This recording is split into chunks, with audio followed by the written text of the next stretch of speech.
Bien. Alors, la paracha de cette semaine, c'est la paracha de Shemot. Et si je ne me trompe pas, c'était le Chitat d'hier, où Moshe Rabbeinu, il est né. Oui, il me semble. C'est possible. Oui, je pense que c'était celui d'hier. Et lorsqu'on parle de la naissance de Moshe Rabbeinu, eh bien, tout de suite, il y a des dates qui viennent dans notre esprit, Zayin Adar. Et tout de suite, eh bien, on pense à ce qu'on a appris à l'école lorsque on nous parle du tirage au sort de Haman. D'accord? C'est là-dessus la Sera. Alors, c'est une très belle préparation à un voyage chez le Rabbi. Donc, comme on est à un mois de grands voyages, que ce soit nos élèves, ou que ce soit nous-mêmes, ou que ce soit des gens autour de nous, c'est toujours bien de se renforcer dans le cache-route et dans l'importance de s'attacher au Rabbi. Et voilà l'occasion qui se présente maintenant, à peu près un mois plus de Chafet Shvat. Alors, Odot Yom Ledat Moshe Rabbeinu.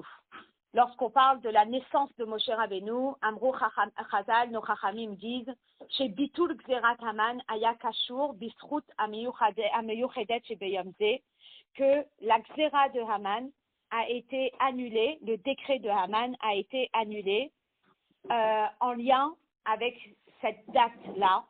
Vezé la Shana Gemara, et voilà comment la Gemara le formule. Tana. Kevan Shenafal pour Bechodesh Adar, nous avons appris, étant donné qu'il y a eu ce tirage au sort qui est tombé au mois d'Adar, Samach Haman Simcha Gedola, Haman était très joyeux. Amar, il a dit, Nafal Lipour Beyerar Shemet Bo Moshe, le tirage au sort est tombé la date où Moshe Rabbeinu est décédé. Donc pour lui, la date d'un décès, c'est quelque chose de négatif. Et du coup, c'est très bien, ils n'ont rien pour les protéger. Velo Haya Yodea, chez Beshiva Be'adar, Met. Et la Gemara qui continue et qui dit, et Haman ne savait pas que le 7 Adar, c'est le jour du décès de Moshe, mais c'est aussi le jour où il est né.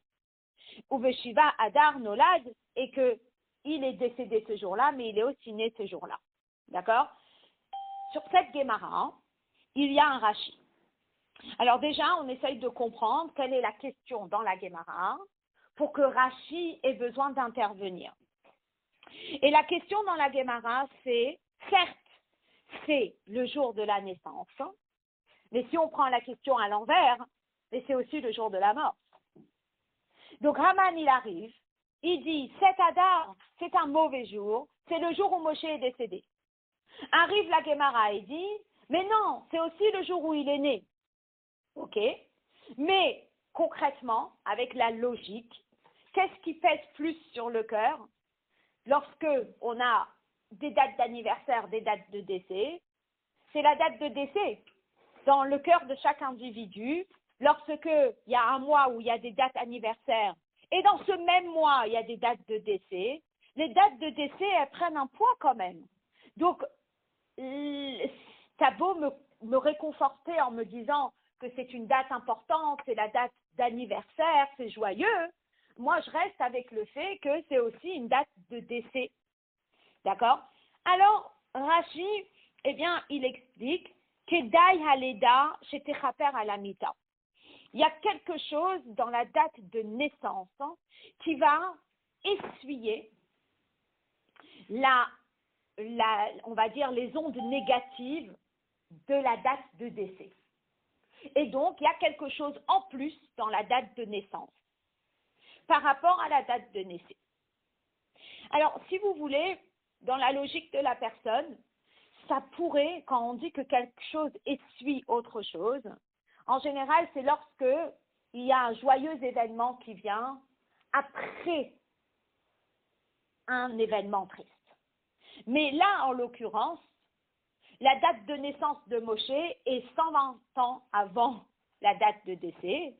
Et une fois qu'il y a la date de décès qui est arrivée, à la rigueur, je pourrais dire la date de décès, elle va essuyer la date d'anniversaire. Mais difficile de dire que c'est la date d'anniversaire qui va essuyer la date de décès. Parce que la date de décès est venue après la date anniversaire. Et la logique dans le cœur d'une personne, c'est que les événements, ils s'effacent au fur et à mesure où ils avancent. Donc, s'il y a d'abord la date d'anniversaire et après la date de décès, la logique voudrait que la date de décès va effacer la date d'anniversaire et pas le contraire. Donc, on essaye de comprendre en quoi est-ce que c'est réconfortant de savoir que ce jour-là, ce n'est pas seulement le jour du décès, mais c'est aussi le jour de l'anniversaire. Bien, ça c'est, entre guillemets, dans la logique de l'être humain. D'accord? Maintenant, vous savez très bien que nous et notre logique, parfois on est très pris par les émotions, etc. Voyons voir ce que dit la Torah. Alors, la Torah, quant à elle, est bien très différente de nous, parce que nous, on reçoit un message, il y a eu une naissance, on est tout heureux. Et on reçoit un message, il y a eu un décès, on est tout triste. Oui? Eh bien, dans la Torah, qu'est-ce qu'il est écrit dans Kohelet? Il est écrit Tov Yom Hamavet Miyom Yivaldo. Que le jour du décès est mieux que le jour de la naissance. Pourquoi? Et il explique, parce que Beyom Shenolad Bo, je suis Hotbet, Beyom Shenolad Bo, Ein Adam Yodea Mama Asaf. Bébé né, on ne sait pas comment il va grandir, on ne sait pas qu'est-ce qu'il va réussir à accomplir. Le futur nous est inconnu. Alors que lorsqu'une personne quitte ce monde, et spécialement un tzaddik, alors on dit waouh, regarde tout ce qu'il a accompli dans sa vie. Il a fait ça, il a fait ça, il a fait ça. Et on retrace la vie de la personne. Et on se dit c'est extraordinaire la vie de cette personne. Donc quelque part, on comprend ce verset de Kohelet qui dit Tov Yom Hamavet Miyom Ivaldo, que dans la Torah, effectivement, le jour du décès d'une personne, particulièrement d'un tzaddik, c'est quelque chose qui marque le calendrier.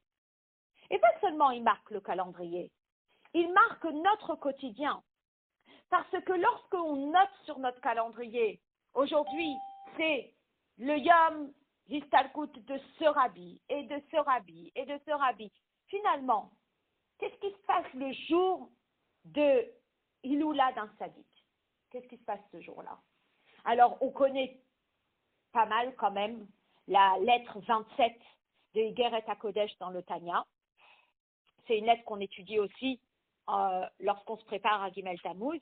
On nous dit que la Histalkut d'un tzaddik, Kol Ma'asav V'Torato Ve'Avodato Asher Avad Kol Yomei Chayav Ba'im Lidei Shlemut.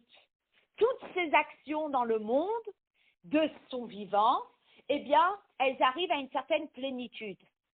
Et on nous dit que ce jour-là, c'est un Et Ratson, c'est un jour propice, Asher Poel Yeshuot Bekerev Haaretz, qui fait qu'il y ait de grands miracles sur cette terre.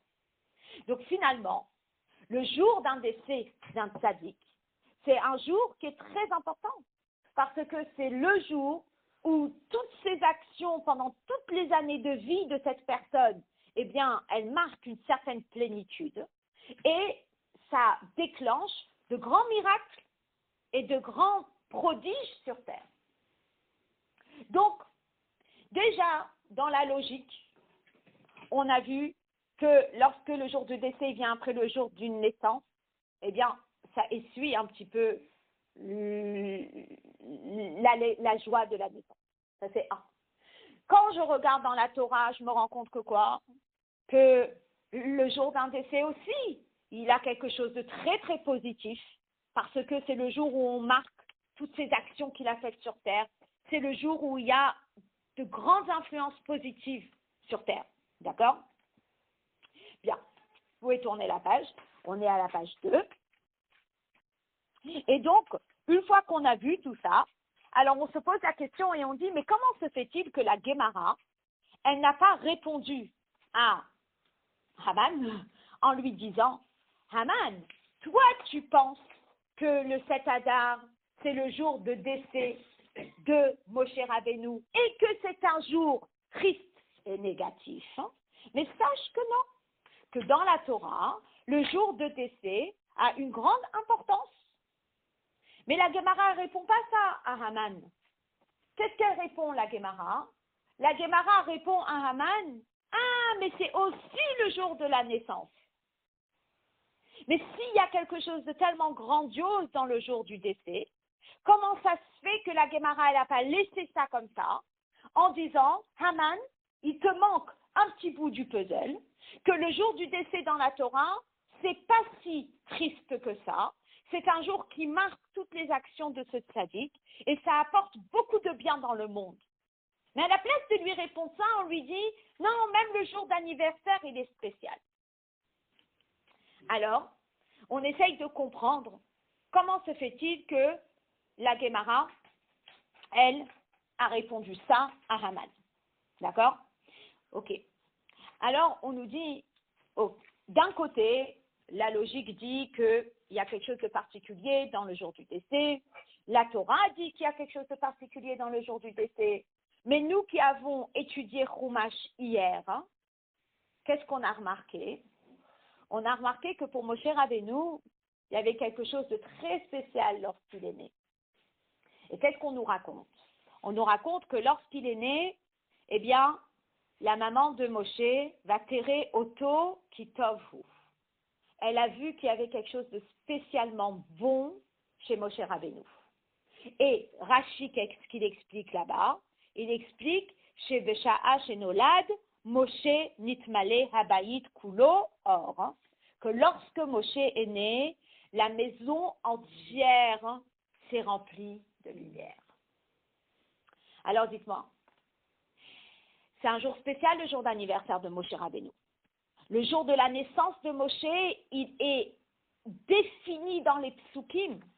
Et Rashi qui explique qu'il y avait une grande lumière dans la maison. Donc, qu'est-ce qui se passe quand un bébé naît en général? On met de côté Moshe Rabbeinu, on prend message, téléphone, ah, telle et telle famille a eu un bébé. Qu'est-ce qui se passe? Il y a une grande joie. Et à part le fait qu'il y a une grande joie, on nous dit que la Neshama, c'est une partie de Dieu. Et donc, s'il y a une Neshama qui est descendue sur terre, ça veut dire que quoi? Ça veut dire qu'il y a une lumière divine qui est descendue sur terre. Donc, c'est une très grande joie. Maintenant, cette lumière divine, est-ce qu'elle révèle tout le concret de la vie de cet enfant? Non.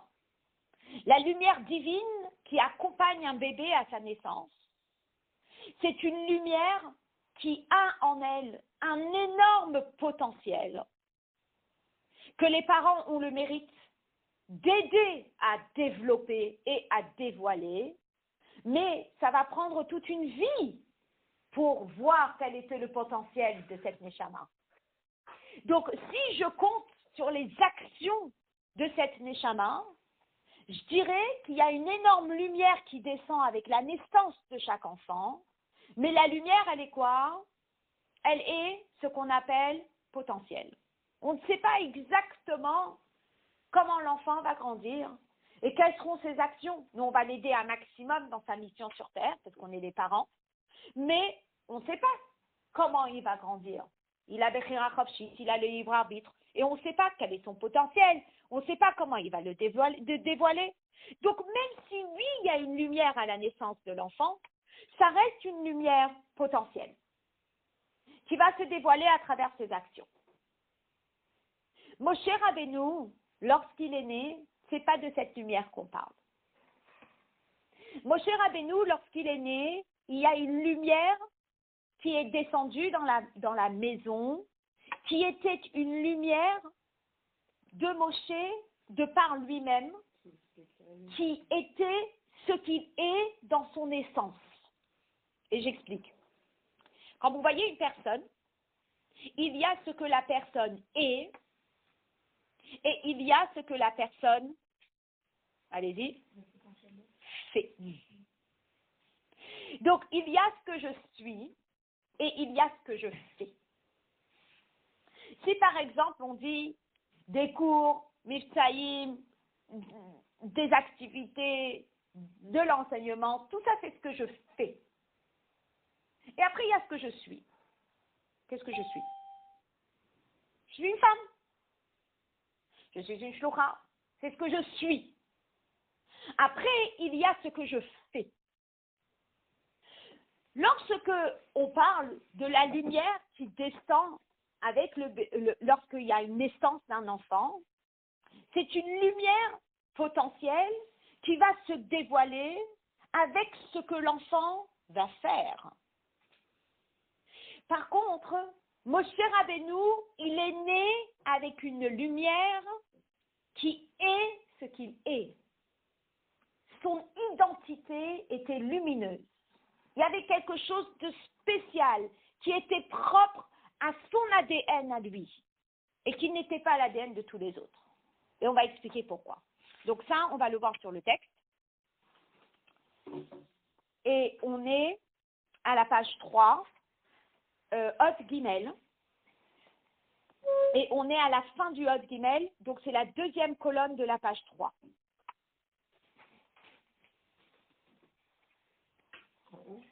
Alors, la deuxième colonne de la page 3, et on est au deuxième paragraphe. Aval haor sheheir be'et ledat Moshe, kashur le'etzem nishmat Moshe. La lumière qui a éclairé la pièce dans laquelle Moshe est né n'est pas associée avec son potentiel dépendant de ses actions, mais est liée avec son essence.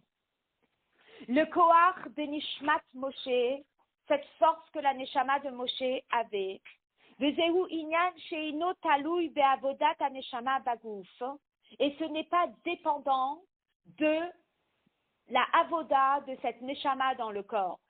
Velachen Heir Haor Bepoel, Tekef Be'et Ledato, et c'est pour cela que cette lumière n'a pas attendu le décès de Moshe pour briller, en attestant, voilà toutes les actions que Moshe a faites, mais c'est une lumière qui a brillé dès sa naissance, parce qu'elle ne dépend pas de ses actions, elle dépend juste de ce qu'il est. Avant même qu'on ne parle de quelle était sa mission sur terre et comment est-ce qu'il a réalisé cette mission. Enorak ilui gadol yoter meha ilui anal de yom hamavet, et la yeter alken, kedai haleda shetechaper alamita, kedil kaman be'arucha. Et donc, cette particularité qu'il y a eu dans la naissance de Moshe, elle était bien plus élevée que la particularité qu'il y a pour chaque individu le jour de son décès qui marque toutes ses actions. Et à tel point que cette lumière, elle était puissante, c'est que cette lumière a eu la force de enlever, retirer entièrement, numéro 1, le décret de Haman, et numéro 2, toute la particularité qu'il y a dans le jour du décès. Pour Moshe Rabbeinu, c'était entièrement autre chose. Donc, on ne peut pas comparer Moshe Rabbeinu à un autre enfant, et on ne peut pas comparer Rabbeinu à un autre tzaddik. Alors, Yovanze, le fils Biour à Bechaye, Bemama Chazal. Alors, Rabbeinu Bechaye, que vous connaissez certainement parce que et on en entend beaucoup parler ces derniers temps avec le Sha'ar HaBitachon. Donc, Rabbeinu Bechaye, il a commenté le Mahamar Chazal, le fameux commentaire des Chachamim, qui dit Nitmale kol habayit ora, que toute la maison de Moshe Rabbeinu, elle s'est remplie de lumière. On dit qu'est-ce que ça veut dire qu'elle s'est remplie de lumière? Chez Moshe Rabbeinu, mitrilat toladto aya raoui lehair et kol haolam al yedei haTorah. Lorsque on dit que la maison, elle s'est remplie de lumière, lumière, ça nous rappelle quoi? Torah. Il y a écrit dans une référence dans Michelet que Torah, or, que la Torah, c'est la lumière. Il y a écrit dans Maseret Ta'anit, Ein or et la Torah, que dès qu'on parle de lumière, on parle de Torah. Il y a écrit dans une autre Maseret Megillah, Ora zo Torah. Ora, c'est la Torah. Oui? Donc, chaque fois qu'on parle de lumière, on parle de Torah. Si on dit que Moshe Rabbeinu, lorsqu'il est né, sa maison s'est remplie de lumière, ça veut dire que son affinité avec la Torah, elle était déjà palpable. Il avait quelque chose de spécial avec la Torah. Maintenant, nous, on étudie la Torah. Mais lorsqu'on étudie la Torah, eh bien, on peut dire ça fait partie de nos actions. Moshe Rabbeinu et la Torah, ils faisaient un. Très différent. C'était réellement son ADN. Et on va expliquer pourquoi. Misé Mouvan. Chez Hatrouna de Nishmat Moshe Mitrilat Tolato, Haïta Mekusheret ou Mutemet Bimiuchad Leinyana Shel Torah, que la. Comment on va traduire Trouna? C'est comme. Ouais. C'est un trait de caractère, c'est comme un attribut. Le trait de caractère de la Neshama de Moshe, depuis sa naissance, a été entièrement en fusion avec la Torah. Ça veut dire qu'il y avait une affinité particulière entre Moshe et la Torah. Et c'est la raison pour laquelle il a entièrement donné sa vie pour la Torah. Jusqu'à ce que la Torah s'appelle sur son nom. Comme on nous dit, Zichuru Torat Moshe Avdi, souvenez-vous de la Torah Moshe, mon serviteur. Et on nous dit, Torah Sivalanu Moshe, la Torah de Moshe, c'est la Torah de Moshe. Il est prêt à tout donner pour ça. Ki akishur ve'eirut de Moshe ima Torah, eno davar nosaf aletzem metziuto. Parce que le lien de Moshe avec la Torah, c'est pas comme si je vous disais quelque chose qui lui a été rajouté. Quelque chose qui s'est rajouté avec le temps grâce à son travail. Et là, Nishmato, mitzad etzem mahuta, ra'ui leha'ir et kol ha'olam al yedei ha'torah, mais sa neshama, dans son essence, elle avait quelque chose de particulier qui était, c'est la personne qui va transmettre la Torah dans le monde. Car chez Hatzmiyut de Moshe et Metziut Achat Ima Torah, que la Metziut de Moshe, l'existence de Moshe, l'essence de Moshe, c'est une même chose avec l'essence de la Torah. Donc, maintenant on essaye de comprendre pourquoi est-ce que tu dis ça? Pourquoi est-ce que tu dis, ah là là, je vois la Torah et c'est tout Moshe? Ça veut dire qu'on n'arrive pas à dissocier Moshe de la Torah. Moshe c'est la Torah c'est Moshe. Comment arrive-t-on à cette conclusion-là? Alors déjà, dans un premier temps, le Rabbi va expliquer quelle est la particularité de la Torah. Dans un deuxième temps, il va expliquer pourquoi est-ce que la Torah elle a cette particularité-là.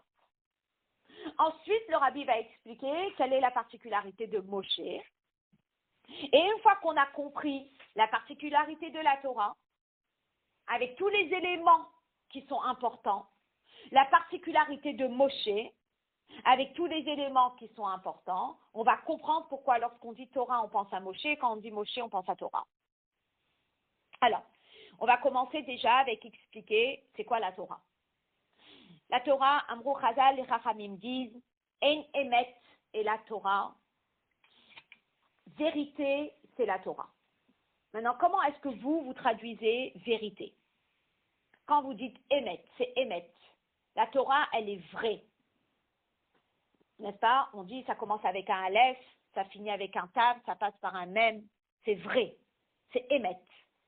Est-ce que c'est la même chose que si un professeur il dit à son élève, est-ce que tu me dis la vérité? Non. Lorsque le professeur demande à l'élève, est-ce que tu dis la vérité? Ça veut dire qu'est-ce que j'ai envie de retirer? Le mensonge. J'ai envie de retirer le mensonge. Donc, lorsque je dis Torah, c'est Emet, c'est vérité. Est-ce que ça veut dire que tu as envie de dire que tout ce que dit la Torah, c'est véridique et qu'il n'y a pas de mensonge? C'est ça que tu as envie de dire quand tu dis Torah Emet? Ah. Alors, c'est la notion de Nitzriyut, c'est la notion d'éternité. Dans notre langage à nous, on utiliserait le terme non. Mais ça, c'est pas ça la vérité. Non. Quand on dit vérité, c'est pas juste éternel, c'est des choses Non. différentes. Alors c'est quoi? Ça change pas, c'est genre. Ça change pas. C'est comme ça. Et qui change pas. Comme ça, ouais. Alors, vous n'avez pas le mot? Non. Authentique. C'est authentique. Ça dit authentique. J'entends pas. Ah, bah voilà. Et c'est très bien. Tu l'as bien retenu. Donc, on est bon. Alors, à Tochen à Amiti de Emet, Enorak Shlilat Hefer à Emet Sheker, que Emet, c'est pas seulement repousser le concept du mensonge, et là, Emet Mashma'a, Inyan She'en Shayach Bo Shinui. Mais lorsqu'on dit quelqu'un, il est Emet, c'est quelqu'un qui est intègre, c'est quelqu'un qui est authentique, c'est quelqu'un qui n'a pas de chinou, il n'y a pas de changement, Inyan Nitzri, et c'est pour cela que c'est éternel. Mais la Shana Katoub, comme le verset dit, Fat Emet, Tikon Laad, que la langue de vérité, elle est là pour l'éternité. Yadoua Reaya le Davar, mais dit vrai à Mishnah. Dans la Mishnah, on nous raconte, chez Mayanot Amiti Yapshim, Afrat le Sheva Shanim, Keruyim, Mayim Neharot Amechazvin. Lorsque on devait récupérer de l'eau pour mélanger les cendres de la vache rousse, il fallait que ce soit Mayim Chayim, il fallait que ce soit des eaux de vie. Et on nous dit que si c'est une source qui s'assèche, même si c'est une fois tous les 7 ans, c'est pas une source qu'on appelle de vie, qu'on appelle vraie, c'est une source qu'on appelle fausse. Et on ne peut pas s'en servir pour faire le mélange avec les cendres de la paradouma. Pesoulim, les kiddush mechatat. Le vrai, c'est quelque chose qui ne s'arrête jamais. Le vrai, c'est quelque chose qui continue éternellement. Aderar sheker en lo raglaim, à l'image de sheker qui n'a pas de pied. Vous savez ce que ça veut dire? Ok. Quand vous regardez les lettres sheker, vous faites un shin, regardez là, tac, tac, tac, il n'y a qu'une pointe en bas. Le kouf, il n'a qu'une pointe. Le trait du kouf, il n'a qu'une pointe. Le resh, il n'a qu'une pointe. Il tient sur quoi? On peut tenir sur un pied? Un mensonge ne tient pas s'il n'y a pas un peu de vérité dedans. C'est pour ça que les bons menteurs, ils savent nous mettre leurs ingrédients de vérité pour que ça marche, pour que ça tienne, n'est-ce pas? Et c'est ça le concept de Torah Temet. Nathan Lanu Torah Temet. Lorsqu'on nous dit, nous a donné une Torah de vérité. Chez HaTorah Hinitzrit, c'est le sens que la Torah, elle est éternelle. En Shayarba Kolinyan Shel Shinui, elle ne change jamais. Ou Bilachan Rambam, tel que le Rambam l'explique. Chez HaTorah Omedet, le Olam ou le Olme Olamim, la Torah, elle est là pour l'éternité. En la lo Shinui velo Giraon velo Tosefet. Elle n'a pas de changement. On ne va rien retirer, on ne va rien rajouter. Dans le sens que, lorsqu'on nous dit un étrog, ça n'a jamais été 2 étrogs. Et lorsqu'on nous dit 4 parchemins de téphilines, ça n'a jamais été 5. Et ça n'a jamais été 3. Ça a toujours été comme ça. La Torah, elle est comme ça, elle ne bouge pas. Et là, dans toutes circonstances, la Torah va rester identique. Alors attention, là, on va quand même faire la nuance qu'avec le temps, il y a une évolution des choses. Et forcément, à l'époque où les Chachamim, eh bien, ils nous ont expliqué les 39 Mélachot, il n'y avait peut-être pas d'électricité. Donc, lorsqu'est arrivé le moment de l'électricité, il a fallu que les Chachamim retournent à la source de la halakha et essayent de comprendre comment appliquer la halakha avec les conditions d'aujourd'hui. Vous voyez, à l'époque, lorsque l'électricité a été, on va dire, a eu le psak halakha, eh bien, il n'y avait pas encore le concept d'ouvrir la porte de chez soi et boum, une lumière qui s'allume. Alors, il a fallu qu'on appelle les rabbanim et les rabbanim retournent à la halakha telle qu'elle a été enseignée à Moshe au Sinaï et se basent sur cette halakha-là pour nous trancher la halakha aujourd'hui. Et ça, c'est le concept que la Torah, elle est authentique, elle ne bouge pas. On fait toujours référence à la Torah de Moshe au Sinaï pour trancher la halakha avec le temps qui évolue. Ça marche? Bien. Là, on va être au Hothé, ou le Yeter Biour, et si on va encore plus loin. Si vous allez me dire comment ça se fait que la Torah, elle est authentique. Ok? Je prends un exemple avec nous dans notre quotidien. Vous avez parfois des personnes, on va dire, celle-là, elle est authentique. Donc, si vous dites, vous avez en tête un professeur, une amie, vous-même, où vous dites, ah, dans cette ligne-là, je suis authentique. Authentique, ça veut dire, tu peux monter, tu peux descendre. Moi, je reste comme je suis avec mes valeurs. Ah, mais tes copines, très bien, mes copines, c'est mes copines, moi je reste comme je suis. Question, est-ce que tu fais bande à part pour rester comme tu es? Ou est-ce que tu arrives à rester comme tu es tout en te mêlant à la société? On pourrait se dire, elle arrive à rester authentique parce qu'elle fait bande à part. Donc, si j'utilise cette même terme pour la Torah, je me dis, la Torah arrive à rester authentique parce qu'elle ne se mêle pas au monde. Or, vous savez très bien que non. La Torah, elle est dans le monde, n'est-ce pas? Donc ça, c'est la particularité du Hotfe.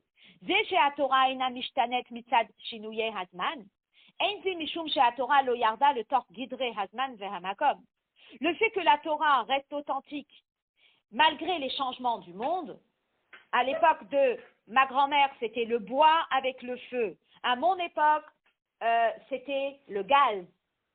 L'époque de mes enfants, c'était l'électricité. Et l'époque où on a tous grandi, c'est l'induction. Ah, il y a une évolution dans l'histoire. Est-ce que la Torah elle est au-delà de l'évolution? Non. La Torah, elle ne s'est pas dissociée de l'évolution. Aderaba, au contraire. La Torah loba shamayim, la Torah n'est pas dans le ciel. Et la himitna venimtset lemata, et elle est bien là, elle est bien sur terre. Baret dafka. Veolam shenimtsa tachat shinui azman, dans un monde qui évolue en permanence. Hein, n'est-ce pas? Il y a eu toute l'histoire avec les anges où ils sont venus réclamer la Torah.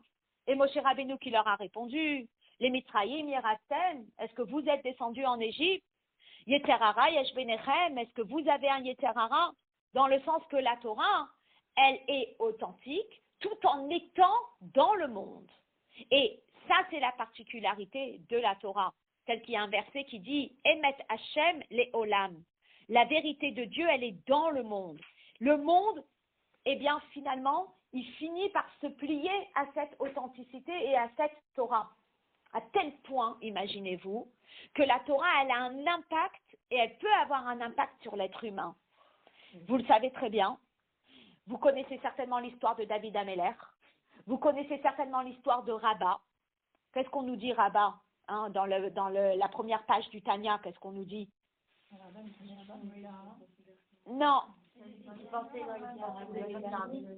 Alors, lui, il a dit qu'il était Benoni, et on se dit, mais le Benoni ne peut pas être moitié mitzvot, moitié averot, parce que, comment aurait-il pu être moitié mitzvot, moitié averot, alors que l'ange de la mort ne pouvait pas prendre sa neshama?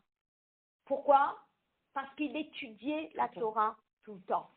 Ça veut dire que finalement, la Torah étant nitzrit, la Torah étant éternelle, si elle est appropriée par un individu matériel, physique, cet individu, il peut être imprégné de cette éternité et il peut ne jamais mourir. La seule chose, c'est que il y a des choses qui se sont passées, qui ont fait que David Ameller, il a un instant décroché de l'étude et hop, sa neshama a été prise et Rabat, pareil. Mais finalement, ce côté Torah nitzrit, non seulement la Torah elle va rester authentique dans ce monde et tout en étant appliquée dans le monde et dans la réalité de ce monde, mais en plus de ça, elle a même cette capacité de prendre le monde avec elle. Dans le sens de « je suis authentique » et la matière peut le devenir aussi.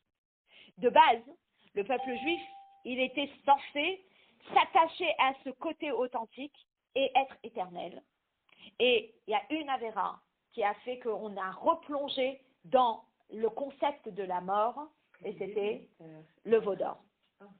Ah oui, ça veut dire que finalement, ce qui s'est passé, c'est que de base, il n'y avait pas le concept de la mort. Avec la faute de Adam et Chava, du Chet et Hadat, du fruit interdit, eh bien, c'est revenu, enfin, c'est venu dans le monde. Après, on nous dit que l'impureté est remontée, jusqu'à Moshe Rabbeinu avec Matan Torah. À Matan Torah, on a à nouveau touché l'éternité, mais à cause de la faute de Chet HaEgel, on a replongé dedans. Mais ce concept, on l'a retrouvé chez David Ameller et on l'a retrouvé chez Rabat. Ah, alors, on va parler du Rabbi Bravo. Tu gardes. Voilà. Donc, déjà, ce que nous, on va retenir maintenant comme information, c'est que la Torah, elle est émette, que la définition de émette, c'est authentique. Authentique veut dire que ça ne bouge jamais, malgré les circonstances qui bougent autour, et que c'est pas parce que la Torah, elle est dissociée du monde, mais tout en étant dans le monde, elle a un impact sur le monde, et elle ne bouge pas, et elle reste authentique. Ça marche? Ça, c'est la Torah. Maintenant, nous, on va aller directement au Vav et on va le continuer sur le texte. Vezeu gam abiur basé. Chez Moshe Rabbeinu, mitrilat tolato aya raoui lehaïr al yedei haTorah. Et c'est l'explication qu'on donne pourquoi Moshe Rabbeinu, depuis sa naissance, il brillait et sa lumière, c'était quoi comme lumière? C'était pas la lumière potentielle de ses actions à venir, hein, mais c'était une lumière de Torah. On dit pourquoi. Maintenant que j'ai retenu la particularité de la Torah, alors je vais mettre mon zoom plutôt sur Moshe Rabbeinu. Qu'est-ce qu'il a de spécial, Moshe Rabbeinu? On nous dit, Inyano shel Moshe, c'est Midat HaEmet.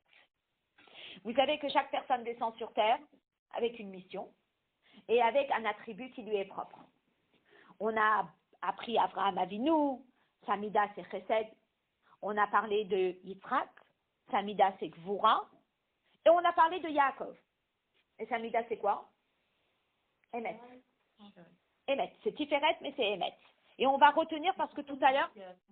Entre guillemets, c'est ça qui est trompé son père. Mais parce qu'on a bien expliqué que Emet, ce n'était pas la signification de toi ce que tu dis sur vérité, en disant vérité égale le contraire de mensonge. D'accord? Et en Chassidut, on n'explique pas ça comme mensonge. On explique tout le comportement de Yaakov en tant que Mirma, plutôt une ruse. Ce n'est pas une question de mensonge. Mais c'est pas dans ce concept-là. La mida de Yaakov, c'est Emet, c'est dans le côté authentique. D'accord? Alors, mais on va revenir dessus tout à l'heure. Donc le Rabbi, il explique, il dit comme ça. Ki inyano shel Moshe hu midat ha'emet, que la particularité de Moshe, c'est sa mida, et sa mida, c'est Emet. Emet, c'est Moshe, n'est-ce pas? V'lachen natna al yado, nitna al yado Torat Emet, Moshe Emet v'Torato Emet. Vous savez qui a dit cette phrase? Oui, c'était Korach lorsqu'ils ont glissé dans ce trou, eh bien, ils ont proclamé Moshe Emet v'Torato Emet. Moshe, il est vérité et la Torah est vérité. Moshe est authentique, la Torah est authentique. Moshe est éternel, la Torah est éternelle. On va revenir dessus. Apirouche Bazéhou, voici l'explication. De l'ozo bivat chez Moshe lo amar chas v'shalom, davar shehu efer ha'emet. Non seulement que Moshe, il est comme la définition pure de vérité, qui veut dire je ne dis pas de mensonge. Gam achirim, ou bifrat tzadikim, she'inyanam hu midat kedusha, acheret, chesed, etc. Einam shayachim klal le inyan shel sheker chas v'shalom.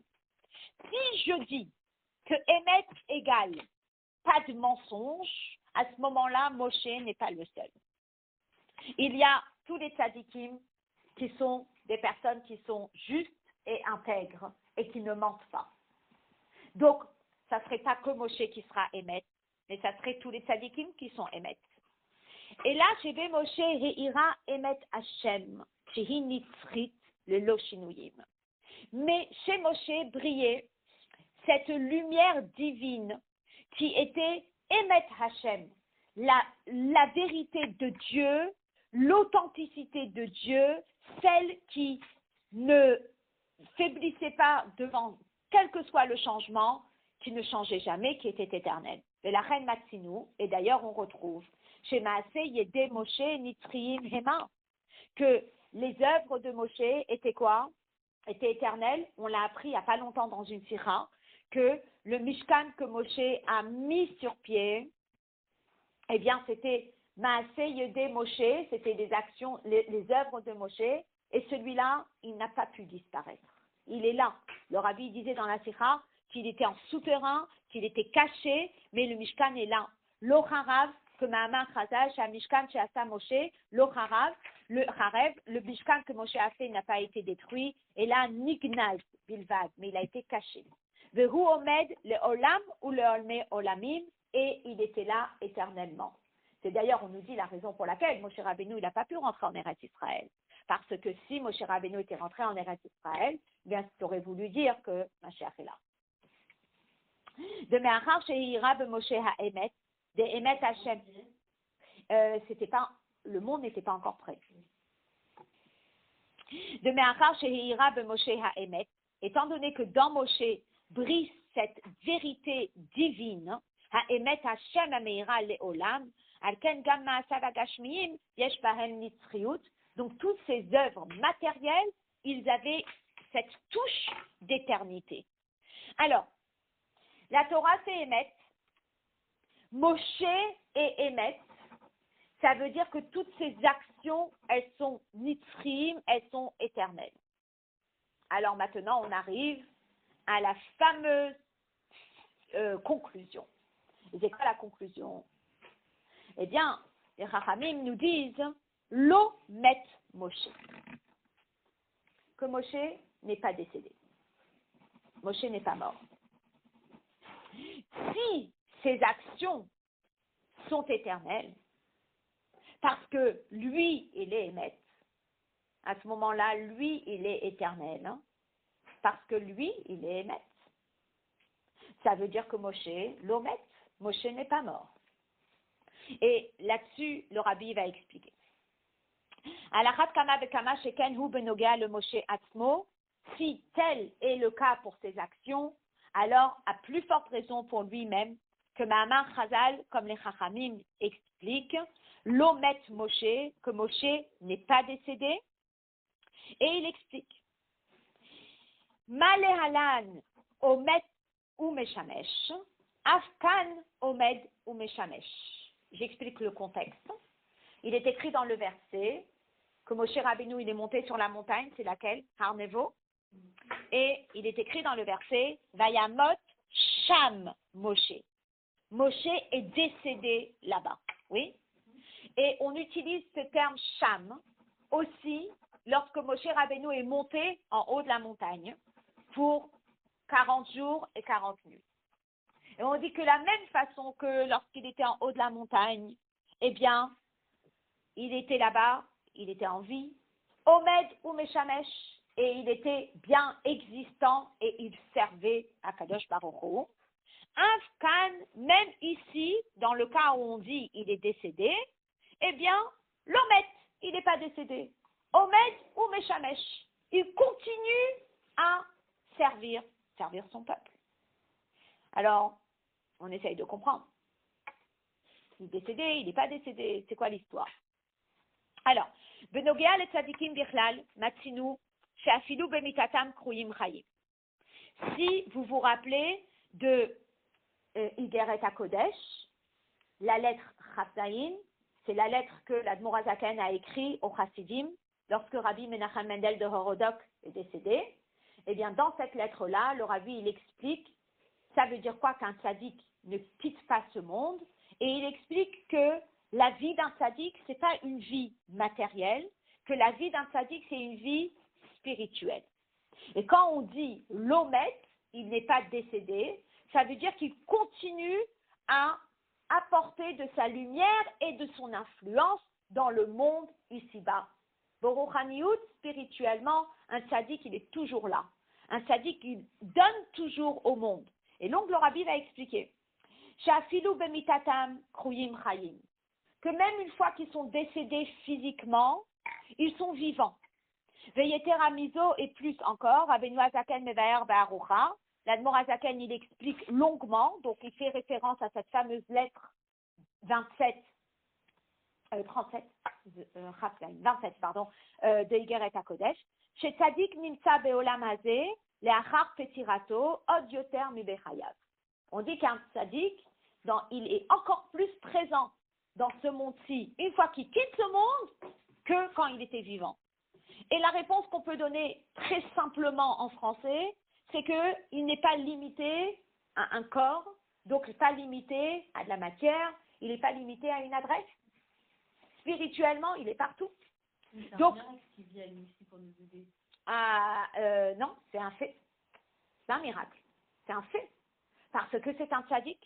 Le fils Chaya tzaddik enam chayim besariyim ki im chayim ruchaniyim. Parce que la vie d'un tzaddik, c'est pas une vie matérielle, c'est une vie spirituelle. V'chayav haruchaniyim shel tzaddik enam ovrim min haolam la'achar petirato. Et cette vie spirituelle d'un tzaddik ne quitte pas le monde après son décès physique. Ki davar shebikdusha eno neekar legamre mikol vekol mimkomo. Parce que quelque chose qui est kadosh ne se déracine pas de son endroit. Ve'aderabai, plus encore. Tokfam azhu b'muvan mesuyam od beyeter se'et. D'un certain aspect, eh bien, encore plus fort. Mais achar she'ala ruchaniyut shelo en chalut od ha'hagbalot shemitzad haguf, parce que le spirituel, eh bien, n'est plus limité avec le corps matériel. Afal piken. Alors vous allez me dire, alors attends, ça c'est pour tous les tzadikim. L'Admorazaken, il a écrit ça pour le décès de Rabbi Menachem Mendel de Horodot, mais on l'applique à tous les tzadikim. Tous les tzadikim, nous explique le Zohar, ils sont ici-bas, yatir mi bechayohi, l'expression du Zohar, encore plus que de son vivant, parce que c'est une vie spirituelle, et cette vie spirituelle, elle n'est pas limitée avec un aspect matériel. Dans ces cas-là, si ça concerne tous les tzadikim, donc dans ces cas-là, on aurait dû employer l'expression lomet aussi pour les autres tzadikim. Pourquoi est-ce qu'on l'emploie que pour Moshe Rabbeinu et on va voir plus tard dans la Sira aussi pour Yaakov Avinu? C'est tout. Et les autres tzadikim? Et qu'est-ce que ça veut dire lomet? Alors le rabbi il explique. On ne retrouve pas ce concept de lomet concernant les autres tzadikim, et là, Moshe Bilvad, mais on le retrouve chez Moshe, Yaakov, et on le retrouvera plus tard chez Yaakov. Et alors le rabbi il explique. Bishar tzadikim, hine ha'inyan de'shtakach b'kulu almin, gam be'olam hazeh, ou be'ofen sharuchaniyut shelahem i be'olam hazeh. Alors, lorsqu'on parle des autres tzadikim, et on nous dit qu'il est encore plus présent dans ce monde-ci, et ça fait référence à tout son aspect spirituel dans ce monde-ci, eh bien, ça se manifeste car she'atalmidim yecholim lekabel hashpa'a ruchanit minishmat rabam. Que les élèves qui sont attachés à ce maître, ils peuvent recevoir une influence spirituelle de la neshama de leur maître. Ça veut dire que le maître, même s'il les a quittés physiquement, il continue à avoir une influence sur ses disciples. Les disciples continuent à être connectés avec leur maître. Ils continuent à recevoir les forces, l'inspiration, se ressourcent avec ce tzaddik. Aval. Chaye a tzaddik atzmam, enam kshurim ou melubashim, begashmiut haolam. Mais concrètement, le tzaddik n'est plus là, physiquement, dans un corps. Venimsa, shebechayehem aruchaniyim naase shinui metsuyam. Ça veut dire que finalement, même cette vie spirituelle, elle a subi un quelconque changement.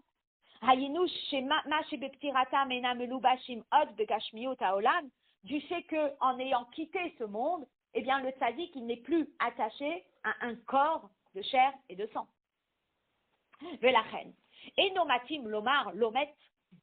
Shelo haya kol inyan shel hefsek veshinui venafal medarge.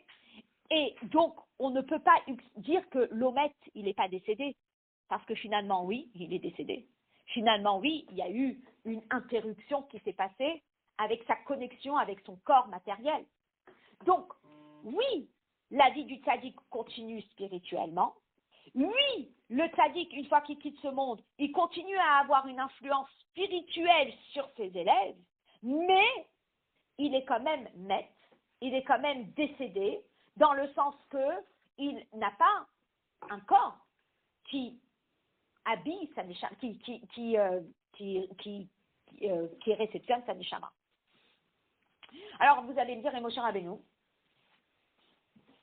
il n'est pas là. Donc lui aussi, il n'a pas de corps. Et là, le Rabbi va expliquer. Moshe Nehemar Lomet.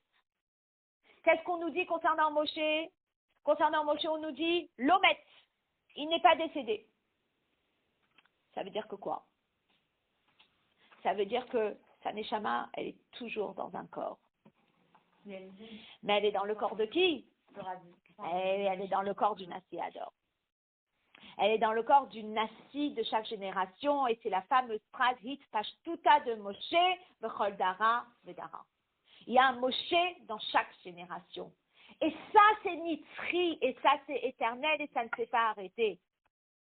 Et alors, le Rabbi va expliquer. Concernant Moshe, qu'est-ce qu'on nous dit? Il n'est pas décédé. Étant donné que Moshe, c'est le côté authentique, c'est le côté éternel, même sa vie, telle qu'elle est attachée à la matière de ce monde, ne peut pas s'arrêter. Et elle continue, même matériellement, dans ce monde-ci. Qui explique, de Moshe bechol dara vedara, il y a la continuation de Moshe dans chaque génération. Que la neshama de Moshe, elle s'habille dans le corps des chachamim de chaque génération, ou bimiuchad ben Nassi Hador, et particulièrement dans le corps du Nassi Hador, asher ein dor chez ein bo que Moshe. Il n'y a pas une génération où il n'y a pas comme Moshe. Mukhrach liot Moshe, bechol dor vador, shebo melubeshet nishmat Moshe. Et donc, il doit y avoir un Moshe dans chaque génération qui a la neshama de Moshe Rabbeinu. Alors, attends. On n'a pas terminé. Oui. Tous les réveillim, c'est le Moshe de la génération. Voilà. Même si ce n'est pas le corps réel de Moshe, il n'est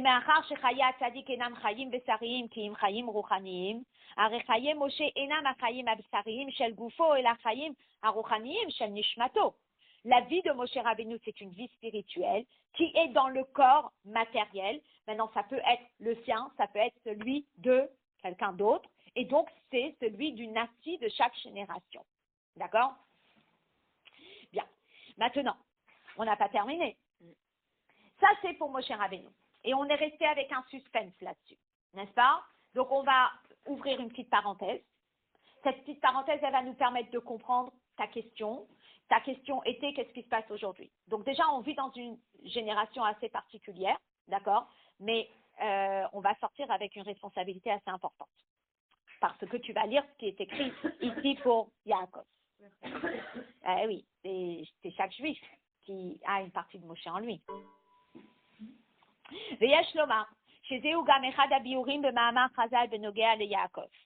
Et donc, ça rejoint une des explications concernant Yaakov Avinu. Qu'est-ce qu'on nous dit concernant Yaakov? Yaakov Avinu l'omet. On nous dit Yaakov n'est pas mort. Alors, dans ces cas-là, vous savez quoi? Les Chachamim ont pris cette phrase très sérieusement. On dit, OK, s'il n'est pas mort, il y en a un qui n'est pas mort, Eliyahu Hanavi, et il s'est passé quoi avec lui? Il est remonté entier. Vous avez entendu parler d'un enterrement, d'un hesped, d'embaumer. Il n'y avait pas de tout ça. Donc, ce concept, il aurait pu être accepté. Il n'est pas mort, il n'est pas mort. On nous dit d'un côté, Yaakov Avinu l'omet, et les Chachamim posent une question très sérieuse, et ils disent, mais s'il n'est pas mort, alors, Vechibirde, Savdo Saftanaya, Vechanto Chantaya, Kavro Kavraya, c'était pour rien qu'on a fait un enterrement, c'était pour rien qu'on l'a embaumé, c'était pour rien qu'on a fait un hesped. Vous êtes d'accord? Oui. Parce que d'un côté, on nous dit, Yaakov Avinu l'omet, il n'est pas mort. Et d'un autre côté, dans les versets, on nous dit qu'on a fait des espédim et on l'a embaumé le corps pendant je ne sais pas combien de jours avec des huiles spéciales et qu'on l'a enterré. Alors, les Chachamim posent une question sérieuse. S'il n'est pas mort à ce moment-là, c'était quoi tout ça? C'était entre guillemets juste pour le show, mais il n'y avait pas de corps. Et alors, la réponse est Mazaro Bachaim, Afu Bachaim. Ah, si ses enfants sont en vie, lui, il est en vie. Mais tu réponds pas à la question, est-ce qu'il est mort ou il n'est pas mort? Alors, on continue. Et en quoi est-ce que ça répond à la question? Est-ce que c'était du vrai? Pourquoi on a fait ces hespédim et embaumer le corps et l'enterrer, etc.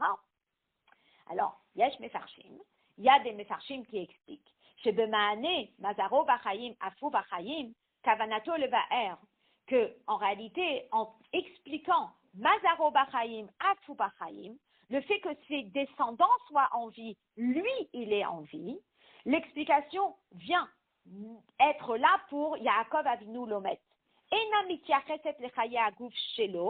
Lorsqu'on nous dit qu'il n'est pas mort, on ne parle pas de son corps.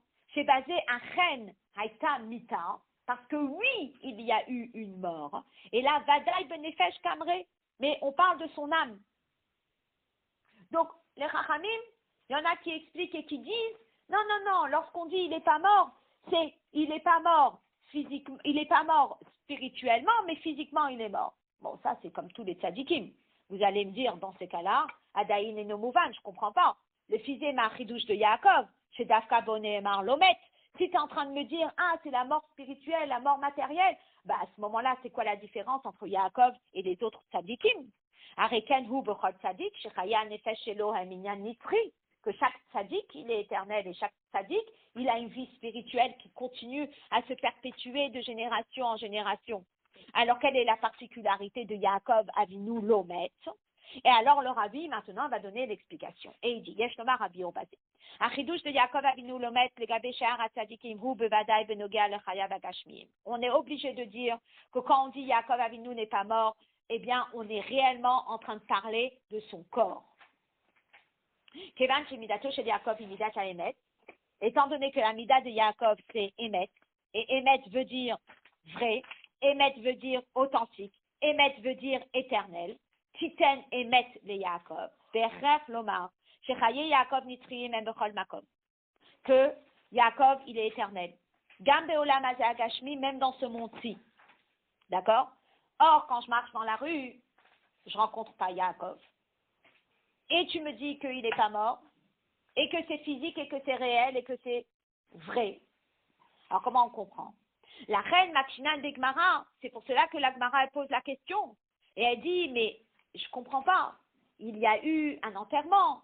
On l'a emmené en Eretz Israël. Il est enterré à Marat Marpella. Qu'est-ce que ça veut dire, il n'est pas mort?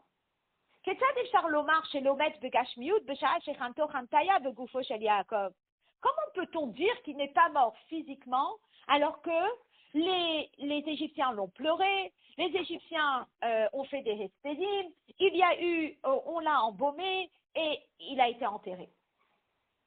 Et ça va être, si vous voulez, notre point clé de la Sira.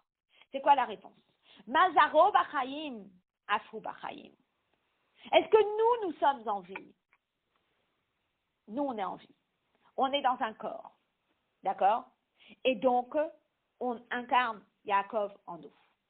Kevan Shezaro Bachayim, étant donné que ses descendants sont en vie, Shezehu Inyan Nitzri Shelo Shayarbo Hesek Chazve Shalom, que ça c'est éternel et que personne ne pourra arrêter cette lignée. Sharei Bibnei Yaakov Lo Shayar Kilayon Chazve Shalom. Que les Béné Yaakov ne pourront jamais, jamais, jamais disparaître. Il y a des petites nations comme ça qui ont existé à l'époque de tel royaume. Ils sont aujourd'hui, ils ont disparu. Le peuple d'Israël, c'est quoi? C'est une mouche parmi des nations. Mais elle ne disparaîtra jamais. Comment ça se fait qu'elle ne disparaîtra jamais? Parce que ce sont les enfants de Yaakov. Et Yaakov, il est Emet, et Yaakov, il est Nitzri, Yaakov, il est éternel. Azaï Afou Bachayim. Parce que Yaakov, il est éternel, alors nous sommes éternels. Ki Achayim de Zaro, Enam Davar Shone Venifrad Michaye Yaakov, la vie de ses descendants n'est pas distincte de la vie de Yaakov. Et là, Eluhem Chaye ou Nishmat Yaakov, que Fishehem Nimshachim ou Mitzlapshim Bezaro. Yaakov, eh bien, il a quitté son corps physique et hop, il est rentré dans le corps de ses enfants. Et hop, il est rentré dans le corps de ses petits-enfants. C'est-à-dire qu'il y a la continuité de Yaakov de génération en génération, de génération en génération, jusqu'à aujourd'hui. Yaakov, il est éternel. Et donc, même si physiquement, il a été, oui, il est décédé, et physiquement, oui, il a été enterré, oui, mais Mazaro Bachayim, Afou Bachayim. Si ses descendants sont encore là, c'est une preuve que quoi?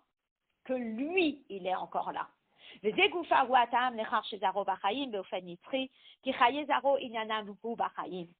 si les enfants sont encore là, eh bien c'est un signe que lui, il est encore là. Et les Hem Chayav Shel Yaakov. C'est ça la vie de Yaakov. Midat HaEmet, ce côté authentique. Chez Ifshar, chez Yeba Hefsek, c'est pas possible qu'il y ait une interruption. Venimsa chez Chaye Yaakov, Hem Inyan Nitzri, Gam Be'olam Hazeh Hagashmi. Et donc on comprend que cette notion de la vie de Yaakov, c'est pas un concept qui ne se traduit que dans le spirituel, mais c'est quelque chose qui se traduit physiquement. Je marche dans la rue, je vois un Yaakov, je marche dans la rue et je vois un chassid. Le fait de voir un chassid, c'est on voit la continuité du rabbi. Et donc, Mazaro Bachayim, Afhu Bachayim, jamais ça ne s'arrêtera. Nous sommes les chassidim du rabbi, et chaque juif, comme on a vu dans la parashat Vaïgash, chaque juif qui a été nourri par Yosef, il s'appelle Yosef. Donc chaque juif qui a été nourri par le rabbi, il s'appelle chassid. Et donc, on véhicule le rabbi dans notre quotidien. Et Mazaro Bachayim, et tant que nous, on se comporte comme le rabbi souhaite, eh bien à ce moment-là, Afhu Bachayim, c'est la continuité de la vie du rabbi, physique et matérielle. Alors maintenant, on va comprendre comment cette force-là de l'Eda, cette lumière qui définit l'éternité, eh bien, elle a cette force de Techaper à la mita, elle a cette force de d'essuyer, de nettoyer ce que la mort peut apporter dans le monde, et elle a cette force de déraciner, de retirer Xerat Haman, le décret de Haman. C'était ça qu'on avait comme question tout au début de la Tera. D'accord? Donc je termine très rapidement. On dit, Alpi Konana Yuvnu divrei Rashi Benoga le Moshe, Kedai Aleda Shetechaper Alamita, Haemet Vernitzriut de Moshe, Enan Inyan Shepal Hu Aliode Avodato, et la Hanitzriut de Moshe Nimshechet Mise, Shebenishmato Reira, Emet Hashem, Ve'Hashem Elokim Hemet. Que le Emet, et c'est ce côté authentique de Moshe, a fait en sorte que, eh bien, ça, Techaper, ça va effacer, essuyer tout ce que la mort aurait pu apporter. Velachen, arrêtez Kef Veledato, dès qu'il est né, Od Beterem Ayashayach la Avoda, avant même qu'on ne puisse parler de Avoda, Nitmale Abaïd Kulo Or, la maison s'est remplie entièrement de lumière. Hanitzriut, Emet Hashem Sheheira Benishmat Moshe, Heira Bepoel Tekaf Velidato. Tout de suite, ça s'est mis en marche. Le côté Nitzri, le côté authentique, le côté éternel, tout de suite pris une place dans l'existence du peuple juif. Je saute le crochet, Vezeu Pirouche Kedai Haleda Shetechaper Alamita. Et ça, c'est l'explication que donne la Gemara. Kedai Haleda Shetechaper Alamita. Kevan Shebeyom Ledat Moshe, Heira Begilouy, Hanitriut Ve'aemet de Nishmat Moshe. Étant donné que dès sa naissance, son côté dévoilement de l'éternité brillait déjà, Alken Ledazo, Mechaperet ou Mekanachat et Inyan Amita Shebo, eh bien cette naissance-là, elle a pu nettoyer tout le côté décès, Achegam Begashmiut, jusqu'à ce que même physiquement, matériellement, on ne dise pas que Moshe il est décédé. Pourquoi on ne peut pas dire que Moshe il est décédé? Mais parce que Moshe il a apporté avec lui l'éternité. Donc même si à 120 ans, il a oui quitté ce monde physiquement, tout de suite, il y a eu un Yehoshua. Et tout de suite, il y a eu un successeur. Et tout le temps, il y a eu Itpash Tuta de Moshe, Bechol Dara, Vedara, il y a eu un Moshe qui a perpétué cette nitriout, cette éternité, jusqu'à notre génération. Ou Mehaïtama, et pour cette raison-là, Mudgash Begemara, Inyan Aleda Dafka. C'est pour cela que la Gemara, elle a plutôt mis l'accent sur la naissance de Moshe, et non pas sur la particularité de toutes ces actions qu'on a pu découvrir le jour de son décès. C'est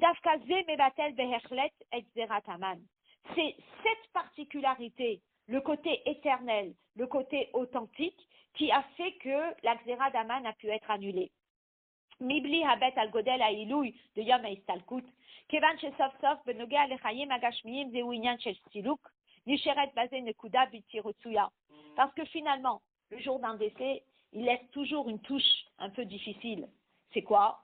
C'est qu'il y a eu un décès. Donc, c'est jamais très joyeux, même s'il y a des très belles choses que la personne avait laissées sur terre, mais ça reste quelque chose de difficile. Ma chaîne Kanaïlouï, que Daya Leda Chetechaper à la mita, mais va-t-elle les gamrer et Inyan Amita, ve Asilouk. Par contre, si je mets en avant cette particularité que le peuple juif, il est éternel, à ce moment-là, la notion de mita n'existe pas, parce que ça continue. Ça me rappelle vraiment, vous savez, quand il y a eu Gimel Tammuz, c'était un tel choc et un tel bouleversement dans le monde qu'on se demandait qu'est-ce qui allait se passer. Mais de penser que au jour d'aujourd'hui, alors que le Rabbi n'est pas avec nous physiquement, eh bien, que 770 soit rempli à craquer, de craquer, et que si chaque raciste qui était là il y a 40 ans, il vient avec ses 100 descendants, 200 descendants, tous ses enfants et ses petits-enfants et ses arrière-petits-enfants. Au 770, ça donne quoi? Et sans parler de toutes les personnes qui ont été touchées, toutes les personnes qui sont revenues à Torah et Mitzvot, etc., etc. Ça, c'est Mazaro Bachayim. Et si c'est Mazaro Bachayim, alors à ce moment-là, c'est Afou Bachayim. Donc, on ne parle plus de la notion entre guillemets, du plus qu'il y a le jour du décès. La reine Viné, l'Ozobidvat, c'est pas seulement que ce concept, il annule entièrement le décret d'Aman, et la Ozos plus encore. Nitkayem Techaper, le Fipirusha Naale Yoter. Ça apporte une certaine kapara qui a une définition encore plus élevée. C'est quoi? C'est liot nachadruach lekono, inyan shel chavivut yoter me'asher hayam mikodem.